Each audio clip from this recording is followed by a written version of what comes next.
Hi, my name is Tracy Lee. I'm the Family Engagement Specialist for Special Education and Student Services at the Virginia Department of Education.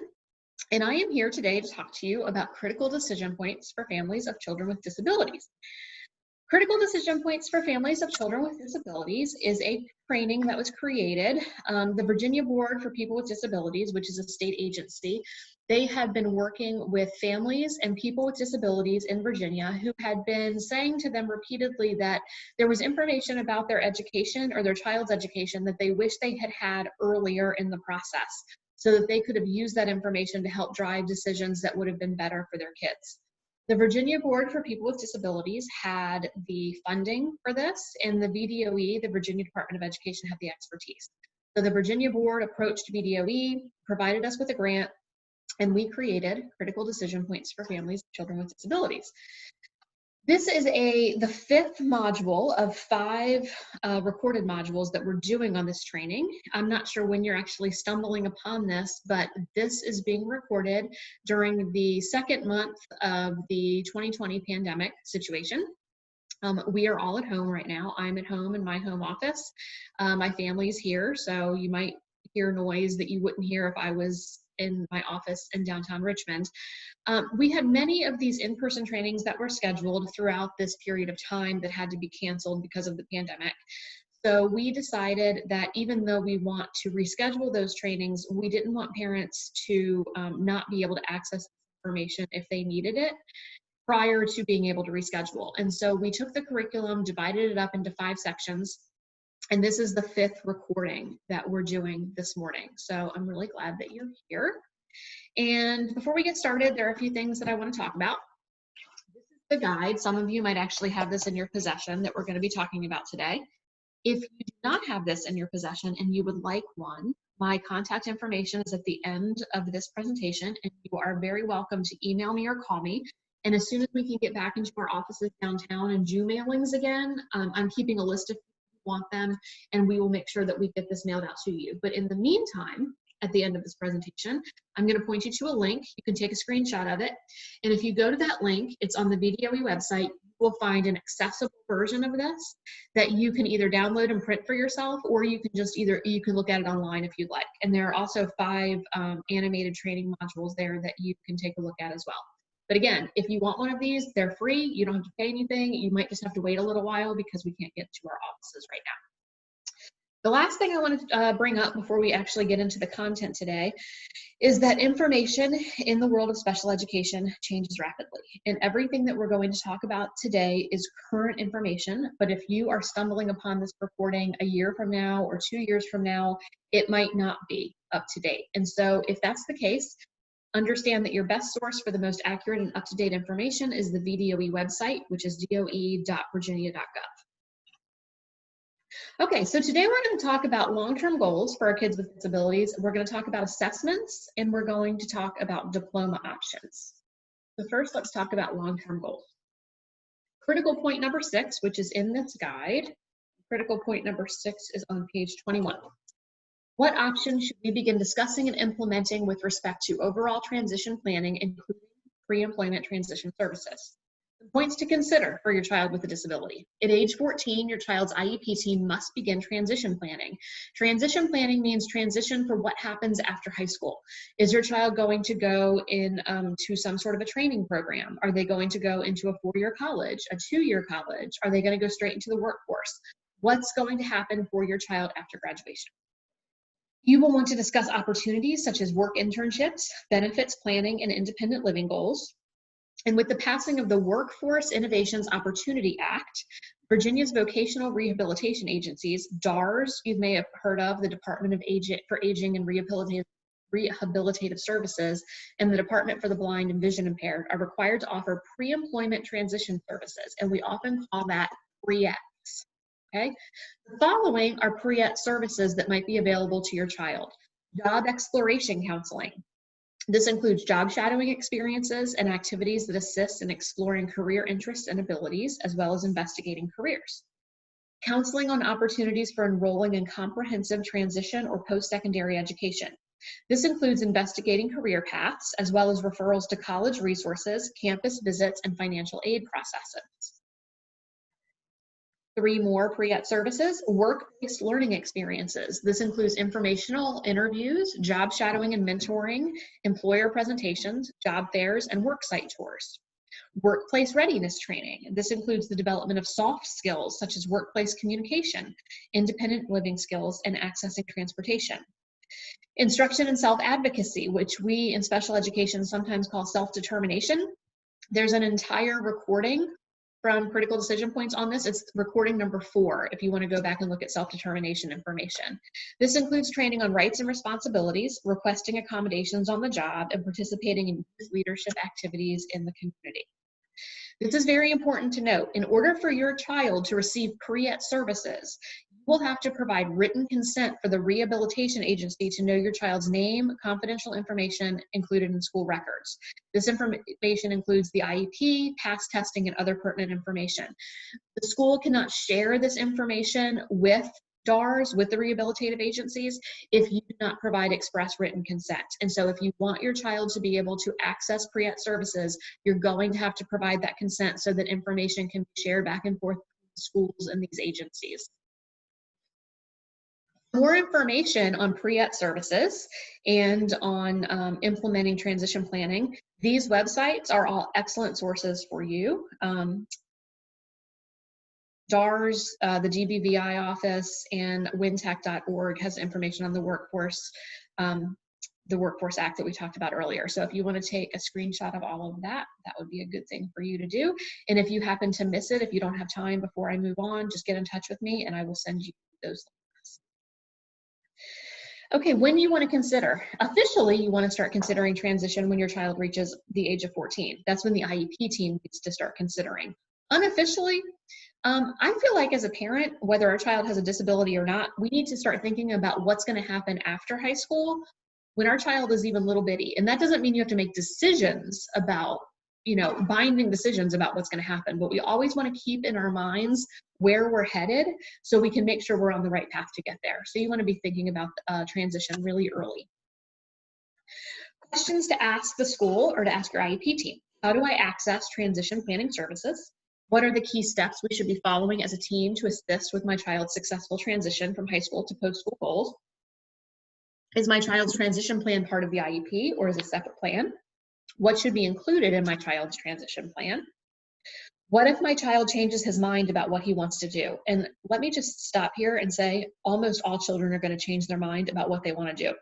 Very few kids know when they're walking out the door of high school for good and for certain what they're going to be doing when they're 40 years old. If you would have asked me what I was going to be doing at 40 years old when I was 18, even though I love what I'm doing now, this probably isn't what I would have said I would have been doing, okay? So understand, if your child changes their mind, that just means they're a normal kid and all kids change their minds, so don't worry about that. What are the pre-ET services and opportunities that are available to my child? Will my child be pulled out of class, or will these activities take place after school or on weekends or during summers? Are services offered to groups or individuals? Those are all questions that might help you drive the conversation with your IEP teams when you're talking about transition for your child. Okay, so let's talk about assessments and diploma options. The first thing we're going to talk about is key number 7, and in this guide, key number 7, if you have one and are following along, is on page 14. Understanding assessment options and their relationship to diplomas, and long-term goals. It is important to know about assessments. A child's IEP must specify the child's participation in the state accountability system as follows. One of these 3 things needs to be in your child's IEP. The child will participate in the standards of learning. We also call them SOLs. You might hear them called SOLs. They will participate in the SOL test with no accommodations. They will participate in the SOL test with accommodations, or they will participate in the Virginia Alternate Assessment Program. Those are the 3 choices, and your child's IEP must state one of those 3 things. Participation in SOLs with no accommodations, participation in SOLs with accommodations, participation in the Virginia Alternate Assessment Program. Important to know, what is the VAP, Virginia Alternate Assessment Program? The VAP evaluates the performance of children with significant cognitive disabilities who are working on aligned standards of learning. That's a curriculum maybe that's been modified which we talked about in another recording, which are based on the standards of learning but have been reduced in complexity and depth. Now, some important things to note about VAP, about the Virginia Alternate Assessment Program. Just because a child is having trouble passing SOLs, that does not make them eligible for the Virginia Alternate Assessment Program. The VAP evaluates the performance of children with significant cognitive disabilities, and there are very strict criteria for what constitutes significant cognitive disabilities. So if you feel like your child might be better served by the Virginia Alternate Assessment Program than the standards of learning, then you need to discuss that with your IEP team, and your IEP team will determine if your child is eligible to participate in the VAP. Again, just because a child's having trouble passing SOLs, that does not make them eligible for the Virginia Alternate Assessment Program. They have to meet the criteria. They have to have significant cognitive disabilities. It's also important to know children with disabilities who participate in the SOL assessments with or without accommodations and earn verified credits, which we'll talk about in just a few minutes, may receive the standard or the advanced studies diploma. We're going to talk in detail about what standard and advanced studies diplomas are in just a little bit, but for now it's important to understand a child who participates in the VAP, the Virginia Alternate Assessment Program, would not earn a standard or an advanced studies diploma. They would earn an applied studies diploma. In order to earn a standard or an advanced studies diploma, the child with a disability must take SOL assessments either with or without accommodations. Again, children who participate in the VAP will not be able to earn a standard or an advanced studies diploma. Participation in the VAP should only be considered after the SOL participation has been discussed and all possible accommodations have been fully examined. Something else that's important to know, and again, we're going to talk more about these diplomas and what they mean in detail in just a bit, but for now it's important to know that an applied studies diploma is not the equivalent of a standard diploma, and it may not qualify a child for post-secondary opportunities for which a regular high school diploma is required, such as higher education, financial aid, and some employment opportunities. Standard or an advanced studies diploma will allow your child to possibly receive federal financial aid and to get into higher education, four-year colleges in their general program. An applied studies diploma is not going to do that for your child. The Applied Studies Diploma is one of 3 diplomas that is recognized by the state of Virginia, but the Applied Studies Diploma does not meet all of the criteria that the federal government sets for such things as federal financial aid. So that's important to note. Okay, so key number 8, understanding diploma options and their relationship to post-secondary goals. That is on page 15, if you're following along in this guide. You want to think of your child's time in school as an educational journey and the career as the final destination. If the career is the destination, then the diploma is the vehicle that will get you to your destination. You don't want to plan a trip and then realize you don't have the necessary transportation to get there, so we want to be thinking of long-term goals early and often. If our child's long-term goal is that he or she wants to receive a bachelor's degree from a 4-year college or university, then he or she needs to be aiming for a standard or an advanced studies diploma. The applied studies diploma is not the vehicle that's going to get your child there. Diploma options.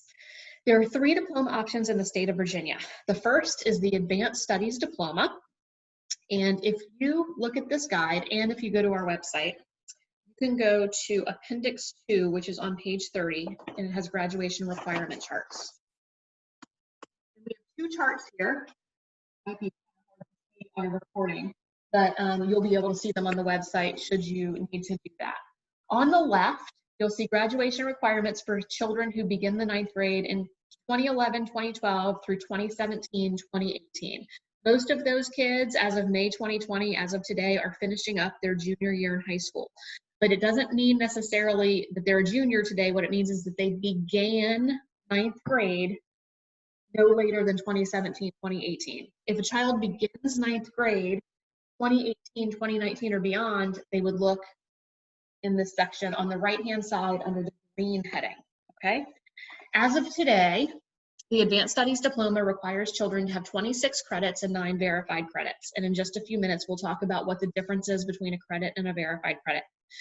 Children are responsible for completing 3 years of a foreign language and Algebra 2 or above for this diploma. This is the best diploma for children wishing to attend a four-year college, but it's not the only diploma. A standard diploma can get them there as well. Just a note about the foreign language, the 3 years of a foreign language, that can be 3 years, so Spanish 1, Spanish 2, Spanish 3, or they can do 2 years of 2 languages, which would be 4 languages. So instead of Spanish 1, Spanish 2, Spanish 3, they could do Spanish 1, Spanish 2, French 1, French 2. Okay, so it's an additional year, but they only have to get to the second level. They don't have to get to that third level, which can be a struggle for some kids. So 3 years of a foreign language or 2 years of 2 foreign languages. The standard diploma requires children to have 22 credits as of today and 6 verified credits. Although children can attend a 4-year college with this diploma, it is more suitable for children wishing to attend a community college or enter into a career after graduation. The Applied Studies diploma is only available to children identified as having a disability who complete the requirements of their IEPs. So if a child does not have an IEP, they are not eligible to receive an Applied Studies diploma. They have to work toward a standard or an advanced studies diploma.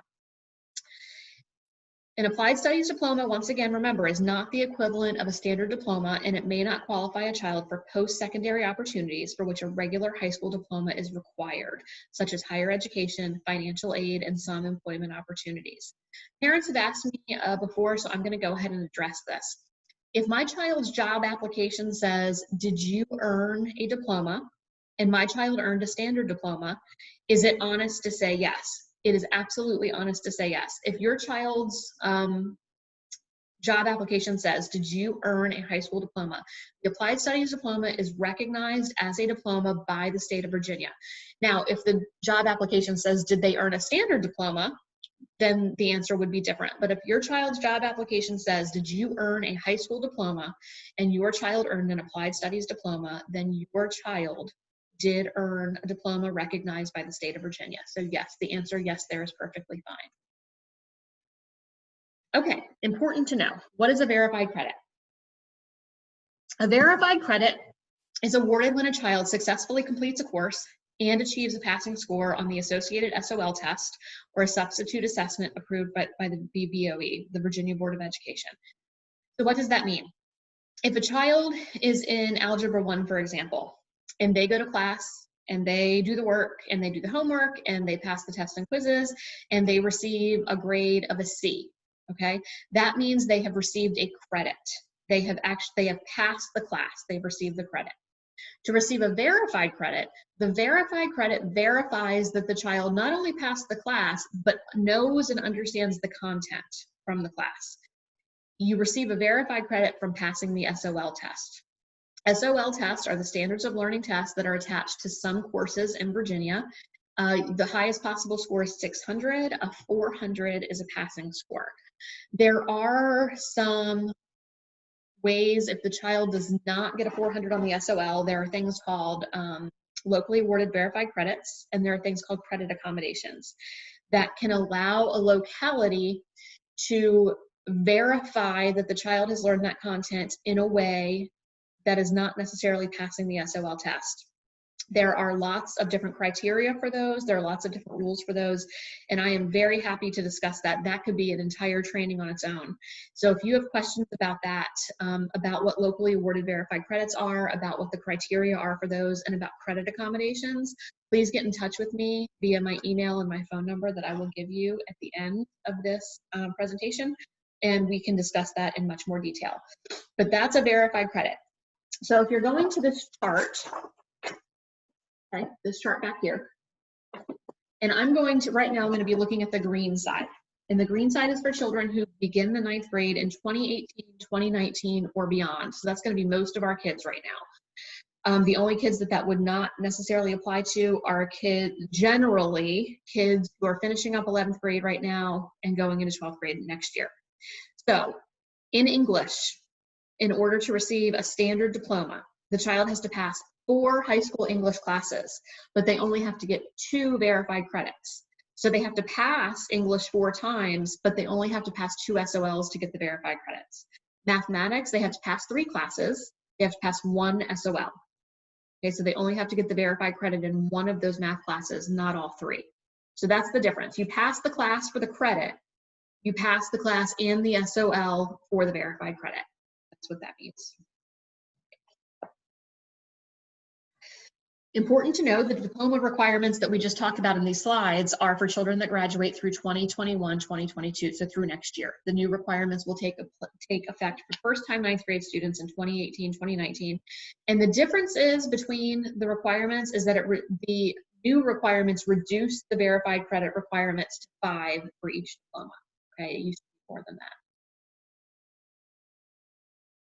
Okay, so when do you want to start considering diploma options? This is something that you want to start considering very early. That doesn't mean you need to make a decision about the diploma that your child's going to receive, but you want to be thinking about it early, even in elementary school. In elementary school, it's important to begin thinking about your child's diploma options as soon as they enter school and to continue to consider throughout the educational career. As we talked about in one of our other recordings, if you've watched these in order, and if not, you might want to go back and look at those previous recordings. If your child's curriculum is modified, that means it's reduced in depth and complexity, okay? If your child's curriculum is modified, that means that they will not be able to earn a standard or an advanced studies diploma. So if you make that decision as an IEP team that you're going to modify the child's curriculum in first or second grade, you have made a decision there that your child will not be receiving a standard or an advanced studies diploma. You need to start thinking about this. If you don't want the door to close on those diplomas, then you might not want your child's curriculum to be modified that early. That last sentence is really important there. High expectations by both parents and school staff are critical to future success. We want to aim high for our kids. Middle school is also a really important time because the transition plan and academic and career plan are living, working documents that keep you on the path to meeting your goals. They should be updated and maintained to ensure that you reach your desired destination. Remember, however, that middle school is likely too late to switch from an applied studies diploma to a standard or an advanced studies diploma. You can move back. You can move from advanced studies down to standard or from standard down to applied studies, but it's very difficult to move up. So you want to keep that in mind. It will not be too late to move in the other direction should you determine that to be appropriate. Questions to ask the school. How do the decisions that we're making in elementary school about my child's participation in state assessments relate to the diploma options that will be available to her? Those are questions that it's fine to ask in elementary school at your IEP meetings. These decisions that we're making today, these decisions that we're talking about, what impact will that have on my child's ability to receive a standard or an advanced studies diploma down the road? And if the answer is these decisions will mean that your child will not earn this diploma, that might be appropriate, but you want to make sure that you have all of the information at your disposal so that you understand whether it is or is not appropriate. What are the key factors I should consider in making decisions about diploma options? When is the latest point at which I will be able to change my mind about my child's diploma option? How can credit accommodations help my child earn a standard or an advanced studies diploma? What courses can my child take in middle school that will count for high school credit? Sometimes our middle schoolers are taking classes like Algebra 1, for example. Algebra 1, even if it's taken in 7th or 8th grade, that will count towards high school credit. Languages like French 1, Spanish 1, things like that. So if your child's a middle schooler, are there courses that my child can take in middle school that will count for high school credit? If my child does not do well on the middle school course that counts for high school credit, what procedure can I follow to make sure the grade doesn't appear on the high school transcript? If your child takes a class in middle school that is for high school credit and they don't do well, you might be able to go through a procedure to make sure that the grade doesn't appear, but you need to talk to your IEP team or your school counselor about what that procedure would be. What is an industry certification, and is my child required to earn one?